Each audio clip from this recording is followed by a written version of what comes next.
Are you one of those who believes that it was in fact the Bilderberg group who came up with the very idea of the European Union and a single currency? I mean, the entire idea of European Union actually goes back before the Second World War.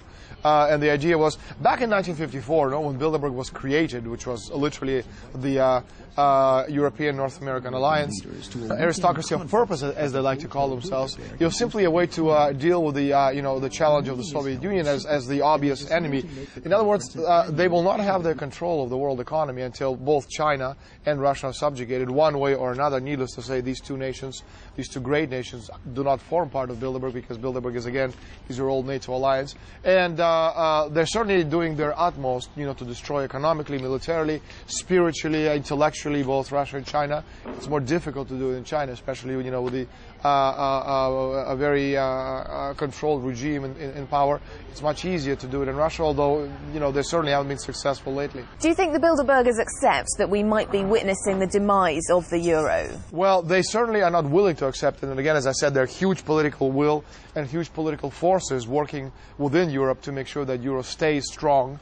And there's a lot of concern, obviously, that euro is losing so much ground against the dollar. Tell me a bit more about the Bilderbergs' relationship with Russia. Well, it's a hate-hate relationship in a sense. There's just simply a lot of mistrust. In China, you have a dictatorship, a communist dictatorship. In Russia, you have a semblance of democracy, so it's much easier to infiltrate certain organizations. As a matter of fact, in the 1990s, in the operation which then was called Barbarossa II, they used the NGOs, the American Aid, the International Monetary Fund, the George Soros Open Societies, to try to actually, infiltrate and destroy Russian society from within. Putin has proven to be a very apt negotiator, and he has out-negotiated both the Americans and Europeans.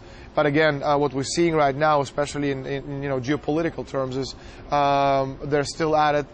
This new operation called Barbarossa III. The United States government is building 13 secret bases in Afghanistan as a forward push towards the eventual war against Russia, because that war is simply unavoidable. We're in the end game. The world financial system, is self-destructing as we're seeing it right now. So there's simply not enough time to reach any kind of, diplomatic solution, or to try to cajole the Russians into joining, becoming part of One World Company Limited, because both the Russians and Chinese are simply very different people physically, as far as the Chinese are concerned, and mentally, intellectually, culturally, and historically than anything, related to Europe or the United States. These are huge claims that you're making, 13 secret bases, bigger than the world's ever known, in Afghanistan.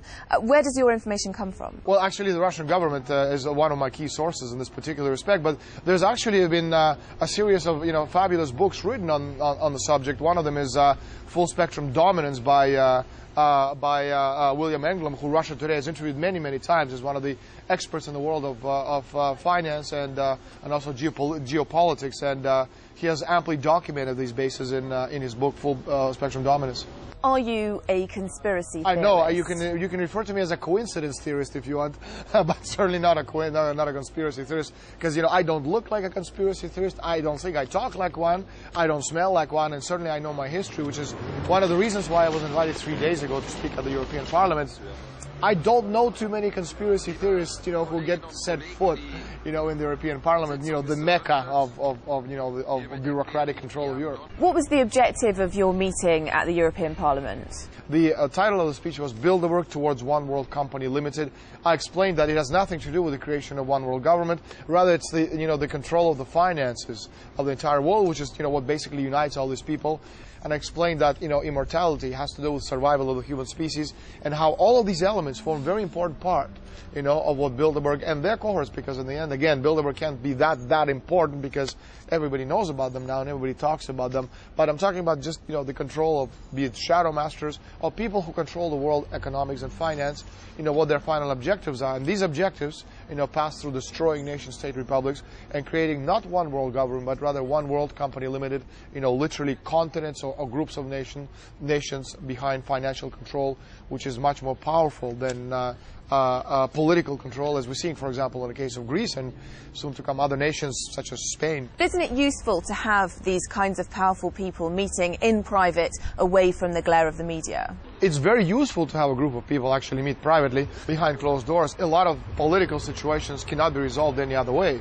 However, when you understand, again, historically what these people are trying to do, when you understand, exactly where they're coming from and where they're going as far as the One World Company Limited, you ask yourself, do I want to be part not only of this particular way of understanding the world, because again it's a very small group of people controlling the interests of the rest of humanity, but again it's simply understanding that what they're doing, not that it's right or wrong, because there is no right or wrong in politics, it goes against the interests of 6.7 billion people on the planet. How does the mechanism work? How quickly will what's decided at the Bilderberg meeting this year filter down and become part of the fabric of mainstream society as the European Union and the single currency has? Well, it takes a little bit of time. I know in the press it's a question of minutes or at most days.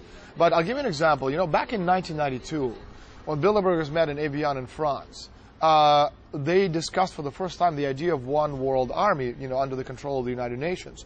Well, it took them 14 years to implement this and actually bring it out to the mainstream press. In 1992, they discussed it for the first time.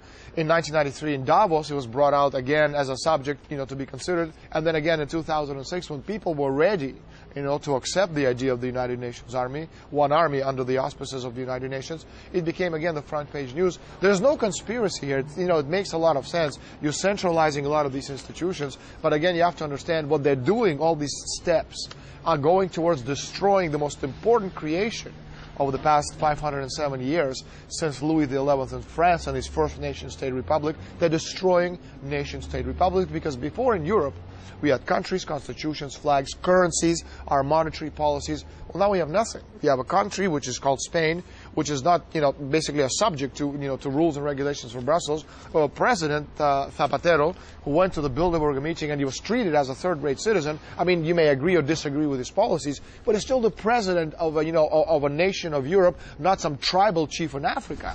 We had currency which was called a peseta, which now is called the euro, which is not ours, it's somebody else's.